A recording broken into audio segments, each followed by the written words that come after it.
Team kill tactic. I'm a ghost, bitch. Hello and welcome to the director's commentary for Open Lobby Season 1, Episode 3, The Ghost Player. We got a spoopy one on our hands. Let's watch.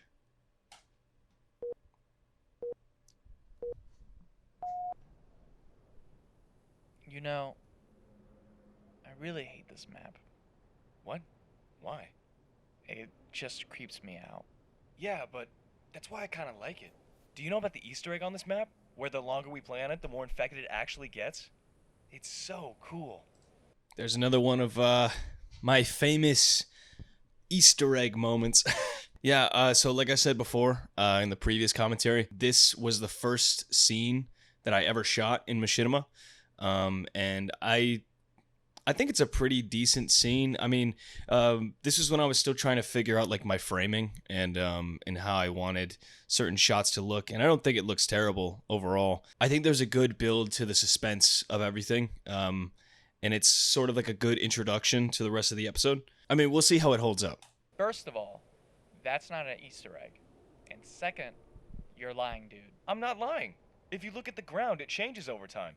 Yeah, let me just stop playing the game and look at the ground for 10 minutes just so you can laugh at me with your mic muted.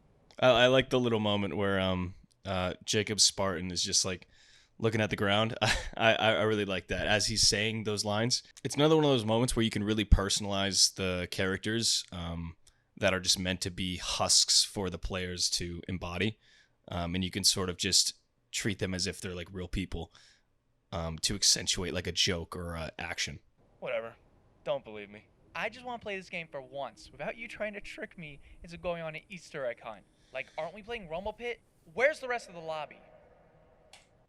And so that like this cut to this wide shot, I really like. I did this a couple of times here too. It's just to again accentuate the feeling of isolation. And funnily enough, the map is called Isolation. The reason why I chose this map specifically was for its like eerie sort of feel. Whenever you play on this map, you, at least for me, just being on this map alone, walking around in it, there's something really like eerie and creepy about it. I wanted to add to like those myths from like, I mean, Jacob references it in this episode as well, but like the Ghost of Lockout myth back when Halo 2 came out, where it was just like this like ghostly player that would join your lobby and would you couldn't kill him or something like that, and he would just haunt the map. So I wanted to kind of add to that sort of mythos and do my own little twist on it with the whole ghost player thing.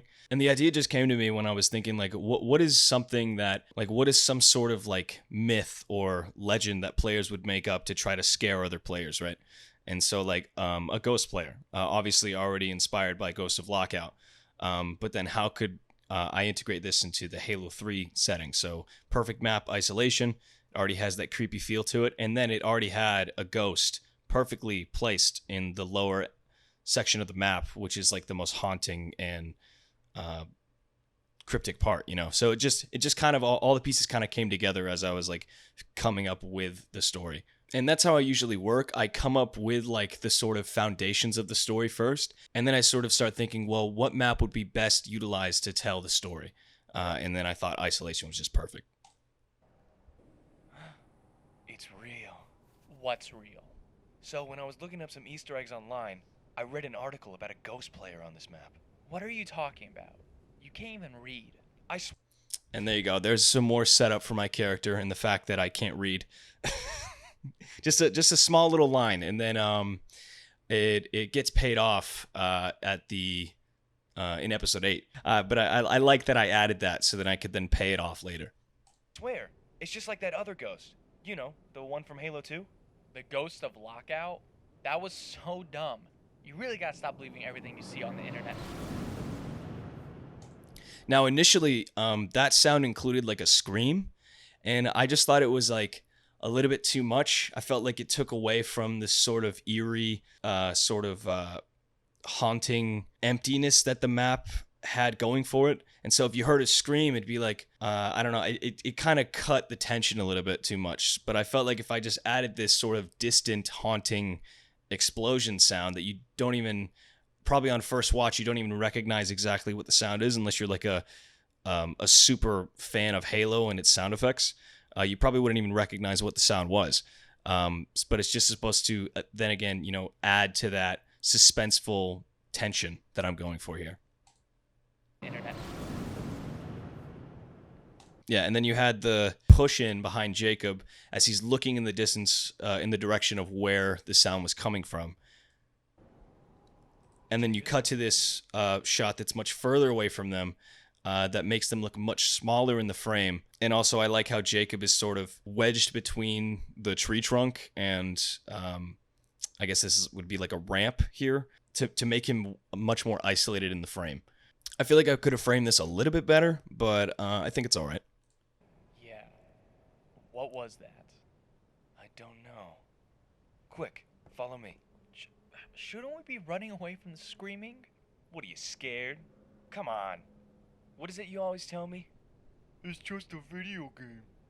Don't be a pussy, pussy. I love that little punch in to like a close up to just punch in on the word pussy. Like I'm really just shitting on him for being a bitch.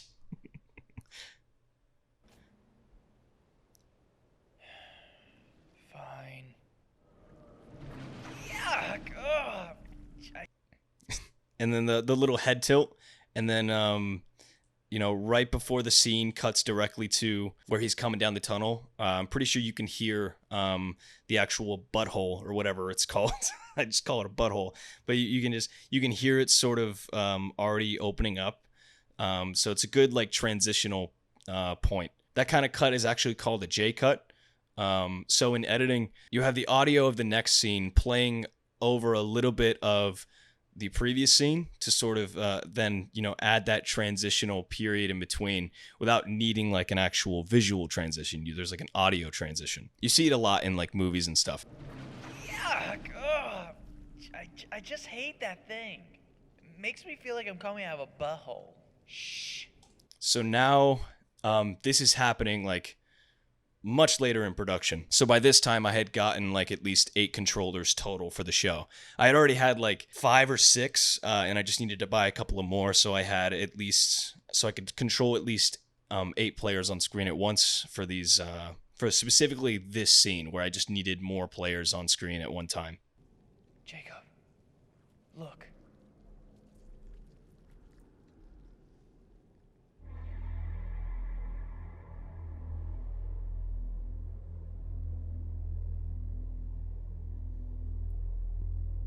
So I really like that part where right when Jacob gets down in the tunnel, there's no music track or anything, nothing like eerie or creepy about it. Jacob's just kind of put off by the fact that he just went down a butthole. And then my character just tells him to come check something out. And then right after the close-up on him as he steps up and plants his feet, then we cut to the reveal of what he sees with like a musical sting that's quite haunting, which I really like.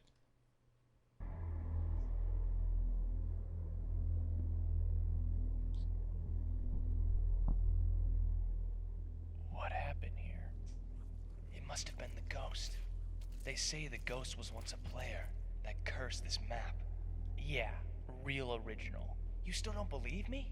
What? A pile of dead bodies and the first thing you think of is a ghost? What are you, 7?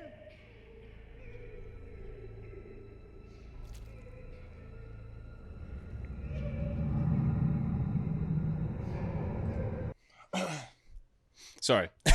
No, but I love that moment where we pull back as there's you hear some whimpering in the distance through like the echo in the tunnel. And I specifically put an echo on all of the voices. I had the track with all the voices on it and then duplicated all the voice lines and put them on a separate track where I just, in Premiere, you can make a single track with like effects on it. So I just put a reverb effect on the audio track so that the audio in this scene could have like an echoey quality in this, like, to reflect that they're in this, like, tunnel sort of echo chamber here. And yeah, it doesn't really make much sense, I guess, if you're trying to view this from, like, players speaking on, like, over mics on Xbox Live. But it was just another way that I wanted to push the level of immersion to sort of increase the suspense and intensity of the scene.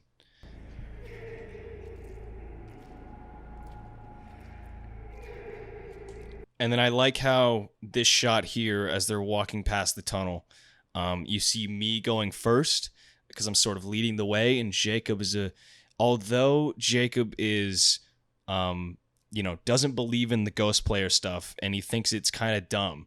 He's still, there's a part of himself that's still a bit scared and intimidated by the prospect that it could be real, right? And so that's why he's sort of following my lead.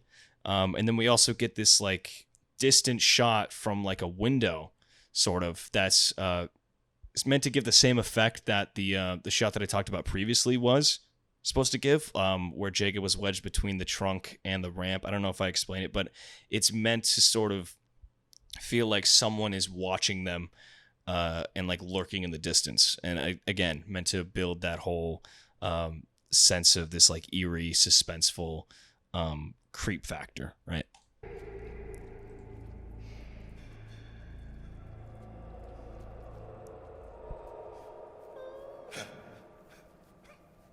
Hey there, little buddy. It's okay. We're not gonna hurt you. We're your friends. Stay back! I just something that I just wanted to comment on real quick was, like, the fact that my character felt it was necessary to approach this player as if they were, like, a toddler. Like, oh, it's okay, buddy. Don't worry. Your friends died, but it's all right. We're here. And, like, I'm reaching out to, like, put my hand over his shoulder, essentially, and be like, it's okay, son. It's just, like, a really funny thing that my character decided to do in this particular scene. Jesus Christ, man! Just put the gun down. We're not gonna hurt you, all right? And then again, like, the Jacob and Zach are acting as if, like, like, the player shouldn't be pointing a gun at them in this game, even though Jacob mentioned in the beginning that it's Rumble Pit, so it's a free-for-all. Everybody should be, pointing guns at each other and killing each other. Oh, God. Sorry, man. I didn't mean to. It's just, And then here, my friend Poldark, he's not credited because I didn't start doing credits at this point, but he plays the purple guy, I guess I'll call him. This is more like a subdued, like, natural performance from him. He also voices I forget the name, 6X Elite Gaming X9. and then he also voices Modest Morph at the end of the season. I know, but it's okay. You're safe now. You used the flare on it, right? Yeah, I did. Good. Then we should be fine. Yeah, and there's just, like, another, like, dumb sort of moment where I'm, like, poking fun at, like, these mythological legend type characters, like werewolves and vampires, where it's like there's always some way that you can scare them off, or there's always, like, a weakness of theirs.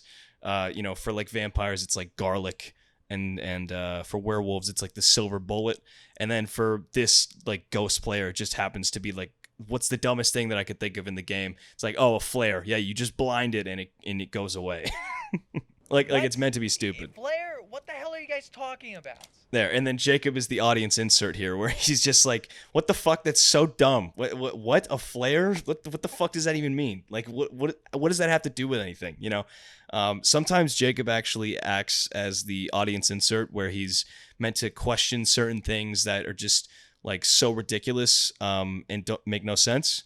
But that's a part of his character. But also, there's just points where his character is just strictly meant to be a contrarian and just pretty much be a skeptic and not believe in anything that he's told, right?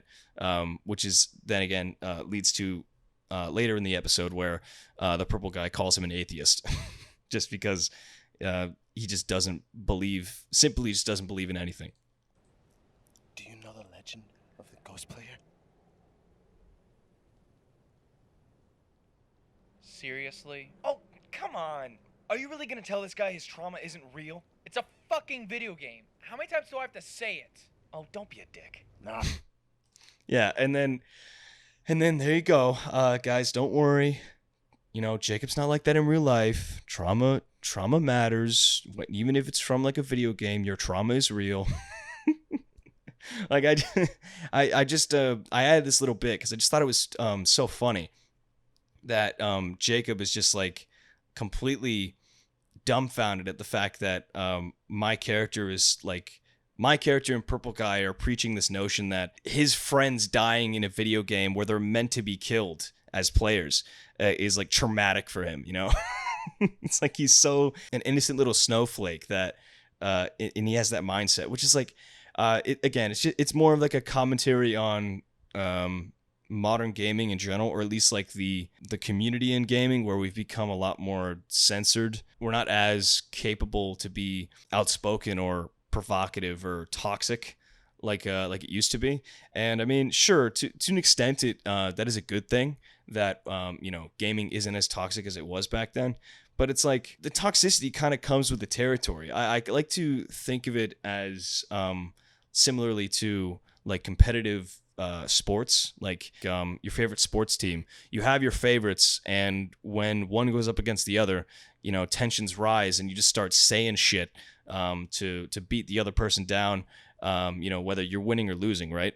And that just inherently comes with the territory. It's meant to build, a thicker skin in yourself. You take it and you dish it back. A lot of people, they just kind of shell up and then they sort of cower away and try to, report people or like get people banned and stuff. And it's just like, it's just so dumb. Like, it's just like, yeah, like, certain things shouldn't be said. And there's certain times where you can take things a bit too far. But for the most part, it's just people saying shit online, whatever they want to say with no filter. And that's another thing that's just really interesting about online culture as a whole. You can sort of portray yourself as one thing while being another. But we don't need to talk about this right now. Let's get back to the commentary where we do the spookiness. Spoopy. Nah, it's okay. I couldn't believe it at first, but now I can tell you, the ghost player is real. Legend has it, the ghost player was once a sweaty, wannabe Halo pro. And one day, he played on this map and saw the ghost that spawns right here. No one had touched. Nice simple thing you can do by syncing up the music to like a cut to sort of accentuate an emotion or a feeling. Like, I like the fact that it cuts right as the sting and the music comes in, and like it's like because it's in the music, it's just like a pounding on the piano, right? And then it cuts to the shot of where the purple guy is, but that's also where the ghost player is supposed to be, right? So it's like a bit, it's kind of ominous and a bit spoopy. Touched it all game. So he had made it a challenge to see how long he could last just by using the ghost. What happened to him? Well, that's the strangest thing about it. In the single match, he scored a perfect game. 50-0. No deaths. Even when the match was over, he stayed in that ghost, driving it around forever.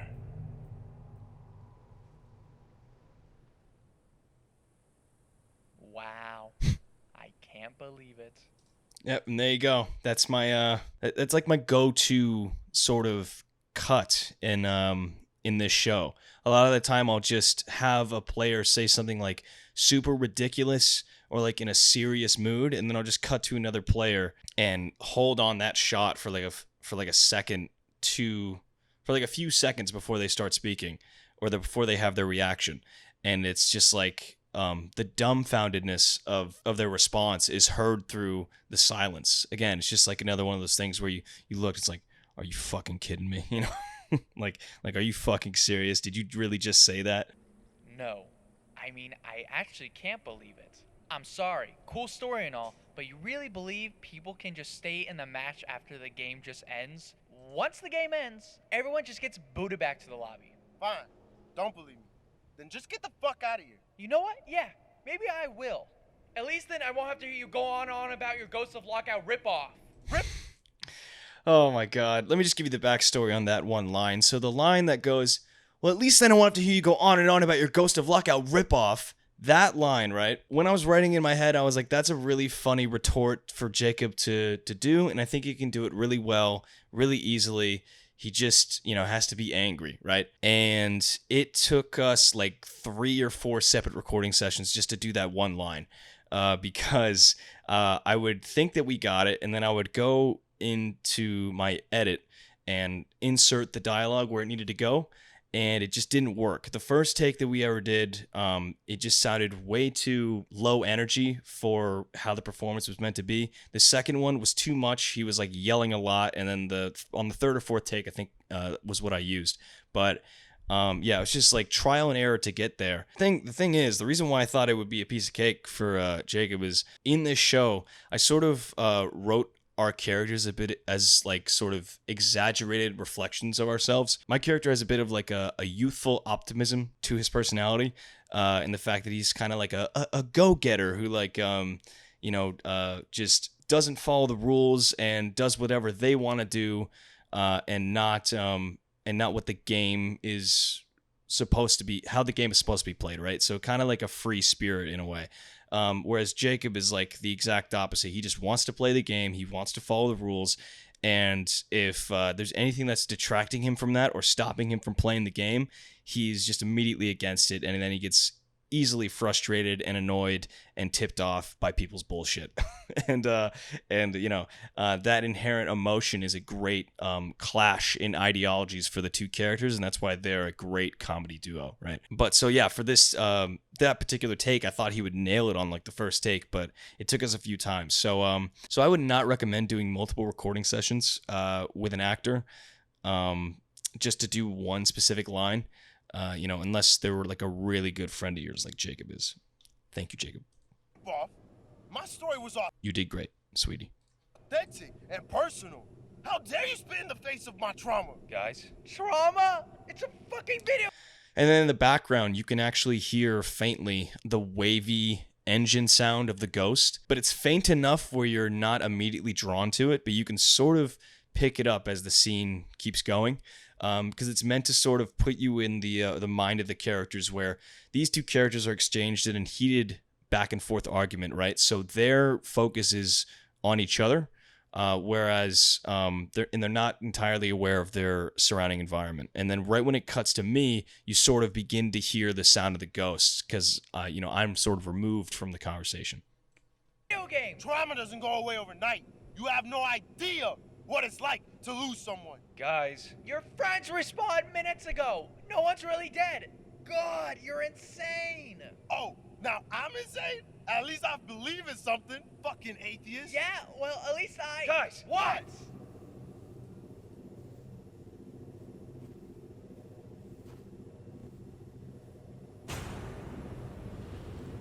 I love that reveal shot, the way he slowly turns around.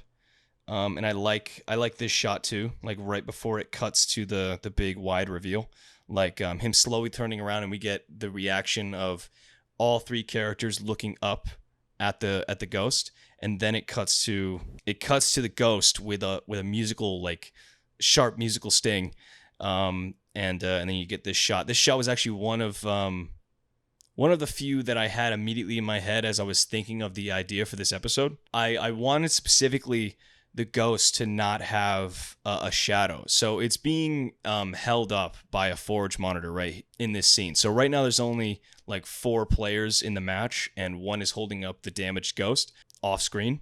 But in Halo 3, the game will still generate a shadow probably around on like in the actual theater mode like game capture. It was the shadow was probably on the same plane as the purple guy right below the ghost, right? But what I wanted to do was remove it, so I just cut out a mat like I've done before for a separate plate where there were no players, no ghost. It was just like probably at the start of the match where there was nobody on the screen, and I just cut out a plate and then feathered the edges a little bit in the program, and then it completely like covers the shadow, right? And the reason why I wanted to do that is because I wanted the ghost to sort of seem as though it wasn't possible in the game world, right? Like I didn't want it to obey the physics and the lighting engine of the Halo 3 engine. I wanted it to sort of act as a bit like mystical in that way. So like it's even more unbelievable, right?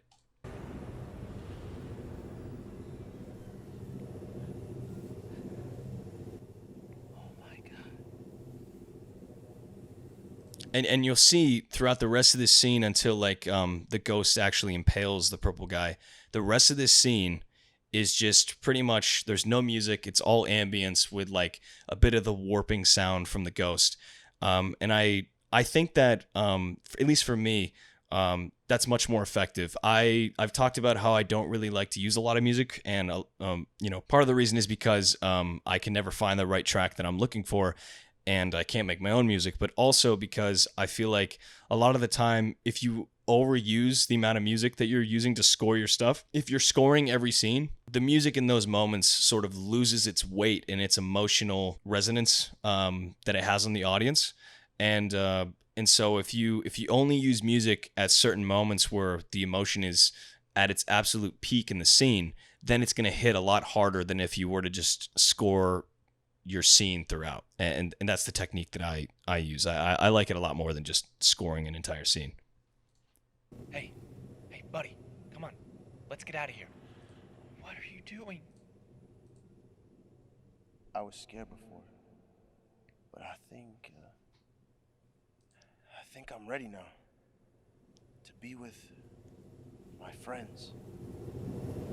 No. No.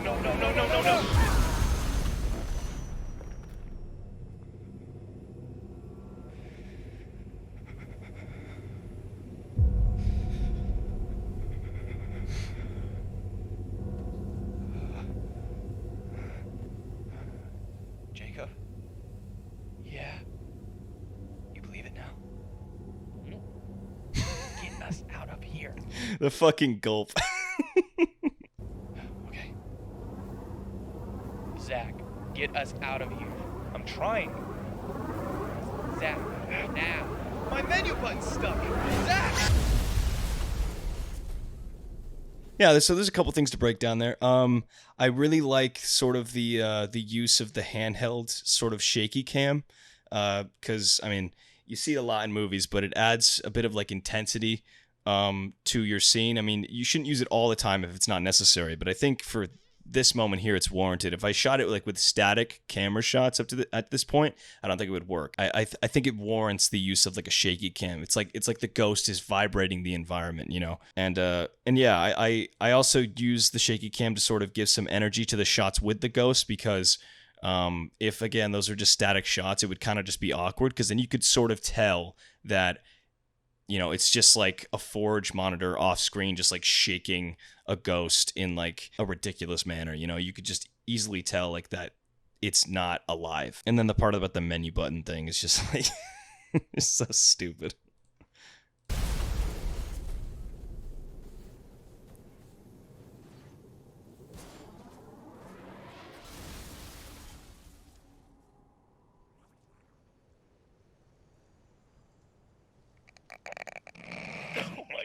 Yo, it was so hard not to laugh. Yeah, I had to mute my mic. The whole time I was dying. Dude, when y'all started talking about trauma, that was the funniest shit, man. Nah, fam. Trauma ain't a joke. That guy got me heated. Damn, those guys are so annoying. I love how they just gloss over the fact that his friend is like probably genuinely like hurt by the fact that Jacob just didn't give a shit about his feelings. All they want to do was find some Easter eggs or something. Yeah, man. So happy they're gone. Hey, y'all want to play some Fat Kid? Yes, sir! Boot it up! Fuck yeah, I love that kid. I kind of want to play Jenga. Jenga? What the fuck? Yeah, man. I love this moment here. It's just like, I don't know, something about it just really brings me back to early Halo 3 days, like / Reach days, where it's just like you just got some guys in a lobby and you're like, y'all want to play some custom games? Bro, I got fucking Fat Kid. We can boot that shit up right now. Like I really like that. And the fact that purple guy wants to play Jenga because he always plays the fat kid. Again, it's just like some stupid shit that I thought of that it's just so like it's so dumb. But it fits for like the setting and the characters in the scene. I don't know. We played Jenga last night. Come on, let's mess around a little. Oh, but I'm always the fat kid. Not my problem, bitch. Hey, guys. Who's moving the ghost? Not me. Me neither. So you can hear, along with like the warping of the ghost engine, that sound, and like the static, you can also hear like a bit of like a humane breath, and so that was supposed to distinguish the fake, the fake ghost from the real one, right? This is the real ghost player, essentially, and the fake one was what they were doing. So the irony is that the ghost player is real, and their prank was actually done based on like a real legend in the game. Again, just another like fucking stupid thing that I just a stupid way to end it, but I think it's really funny. It's none of us. Oh, come on, man. But yeah, that was episode 3. Pretty spoopy, huh? I actually have a really big soft spot for that episode. Because I don't know, I just feel like that episode specifically didn't receive as much like reception as I thought it was going to. I feel like there isn't as much love for it as others. I mean, at least for me, it's probably one of my personal favorites. This was actually my personal favorite episode before I made episode 6, because like I said, episode 6 was the last episode in the production timeline that I worked on. Yeah, before episode 6, this is probably my favorite. But yeah, hope you enjoyed the director's commentary for Open Lobby, Season 1, Episode 3, The Ghost Player. Thanks for watching.